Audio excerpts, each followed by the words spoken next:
somebody that booked us Yeah. for a job. And then it was so weird because she would go ask the guy, oh, how much did you pay CC? You know, you're always making videos of CC. We all came here to, like, it was a lot. So the guy told me, the guy who booked us told me, and I went to her. And I didn't tell her, oh, I had this, but I would always try to be extra nice. Yeah. I'll tell the guy, make video, do this, do that. But it was too much. It was just, I couldn't function in that environment. Yeah, because you know that you're tense. Do I have to, can I go like this? And you know what's funny? This is revelation in this All Stars, especially on the podcast she just recently went to, has been released. And a lot of fans are listening to the podcast and are drawing their own conclusion. Now, the part that, of course, podcasts like this, there's always a session that is always controversial when it comes to it. Now, she revealed on a podcast that a housemate, particularly, is jealous. Well, from the way she narrated it, is speaking jealousy. But she said the housemate really went ahead to decline an endorsement deal on her behalf, claiming that she is too big to accept this offer. But when she got to hear the amount that the brand is offering, the amount was huge. And she was sad that this particular housemate was able to do this to her. And the fact that it seems as if, and the housemate told her to her face that she's too big to accept that particular endorsement deal. And she also went on to narrate a story on how both of them were booked for, booked for an event or an appearance, and the same housemate, seems as if she was jealous of the attention she was getting from the person that booked the two of them together. So, of course, please listen to the podcast. When people started giving her attention, because I literally used to tell them, please just make her, she didn't care. Yeah. To ask me, oh, are you She okay? won't look for you. She enjoyed the entire, she didn't even give, like, she didn't care. There was a day I was stressed and I didn't want to come out. She didn't even bother to say, oh, where is Cici? But if, so that's when I said, oh, you're a bad person. Because it's okay for me to share and be loved, but you need to pay back. If not, then that I cut it off there. I'm like, even if I don't care how much it is, I would never do a job with this person. Because it was really bad. It was, like, I'm even lucky that the person that booked us didn't. And then I've heard that they had booked her before for a job, like with me, and she said, no, I don't want to work with CC. And it was a lot of money. He paid me, Shaba. I didn't show her. When she told me, she came to tell me, oh, CC, I was like, the amount I had, I was like, this, but I had to pretend, no, yeah, it's cool.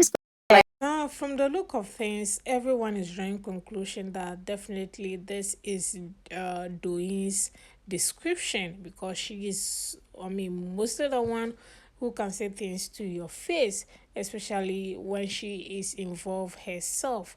Now, a lot of CC fans are really, really, really, really dragging, do you all remember the Singapore trip where a lot of fans were coming at CC for not picking Doyin for that trip, because we all know Doyin and CC were kind of close, or more closer than Venita. That's the way, according to fans, that CC was closer to Doyin than Venita. I think we kind of saw that they hardly, they were not beefing, they were not fighting, but they were not having conversation as compared to, CC and Doyin. So for them to come outside and see, and fans to see that the friendship is not as it used to be, then definitely something is wrong somewhere. So that Singapore trip where CC didn't pick Doyin had a play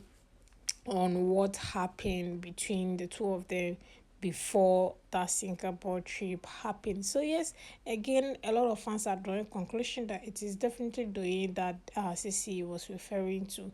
She didn't mention any name, but from the way the narrative is going, or the way she narrated the event, I can say for sure that definitely the first part of that event she narrated is the one, both of them were video vixen for, an artist, where they dressed like Caribbean. I don't know if you guys can remember that event.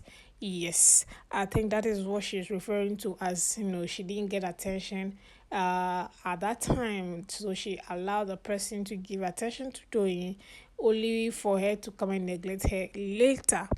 Well, guys, I don't know what you have to say about this. What do you guys think about this event? I really don't know. I really do not know. I mean, like they say, you have to hear two parts of the story to draw your own conclusion from it. Um, I don't know if the story she's saying is true or it's a lie. So yeah, for doing, if only the parts, Sissy is saying that uh they contacted her for a deal, and she declined the deal on her behalf. If that story is really true with the way Sissy is narrating it, definitely that is bad. That is bad, bad, bad. Because I don't know why you deny me an endorsement deal. Even if it is 1 naira, I don't know why you tell the person that I am bigger than the deal. How do you know I'm suffering, or I'm suffering smiling? Or how do you know that I need that money, seriously? So for her to narrate this, if truly it is doing that said that, Omo, reunion is going to be very exciting. Reunion is going to be more entertaining. Anyways, and the other part of the story, I really cannot wait to hear Doyin's part of the story. I know she's itchy to tweet, to say something. Definitely, if she tweets about it, I'll update you guys immediately. I'm not even gonna waste time without updating you guys on it. But then again, the podcast is making rounds.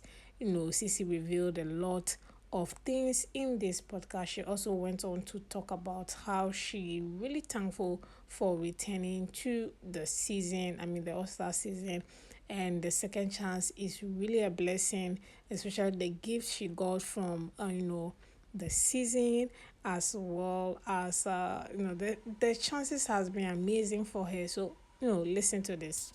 I don't know. I feel like God heard my prayers. Yeah. I wanted to get something, a house. I said it in the house. I wanted to get a house because before I didn't want to stay in Nigeria. Yeah. I was going to relocate and all of that. Okay. Yeah. So I now said, but I need to stay back because of my production. Yeah. I can't go. Or like I'll get something very small. Just when I come to Lagos, I'll stay. So when they gave me, I just knew it was God. Like it's not normal. Like it's God, and it's not me, I for help you. That's all I was saying. I mean, so for me, it's so exciting. I don't join people. I'm telling you, I don't join them. Just It's like not that. easy. So That's I'm amazing. super grateful. Congratulations. Thank you. Thank you. It's a lot of money. I promise you. It's a whole lot of money. That's For me, incredible. I feel like it's a lot of money. Yeah. It's a whole lot of money. It's also like a great thing because you're like, wow, people like trust you and admire you so much that they're like, you know what? I want to invest in this person. Yeah. That's really, really kind. Yeah. And I think for me, because when I came out of the house, I kept asking myself, was it even worth it? Was it even worth it? What did I even go there? What did I gain from this? But to be honest, knowing that no matter all the mistakes or however imperfect I am, there are a huge number of people that could relate, that like you for who you are and willing to support you. Like, that's all that I needed. And with that, I'm just okay. I can find that I went back the second time. Fantastic. Perfect. So yeah, I mean, Sissy got a house, 2-bedroom, maybe 3-bedroom house, flat.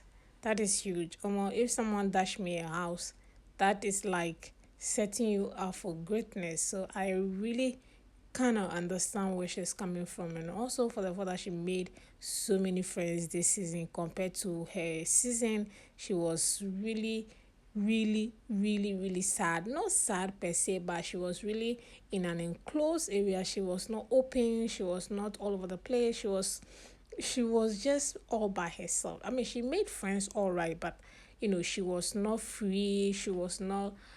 She's not like the bubbly CC now. Maybe she has, grown. Maybe old age is also playing a part. Maturity is playing a part. I don't know, but I think I enjoyed her in the All-Star season more than in her season, and she herself can feel that as well. So that should tell you how positive the All-Star season or the second chance has been for her.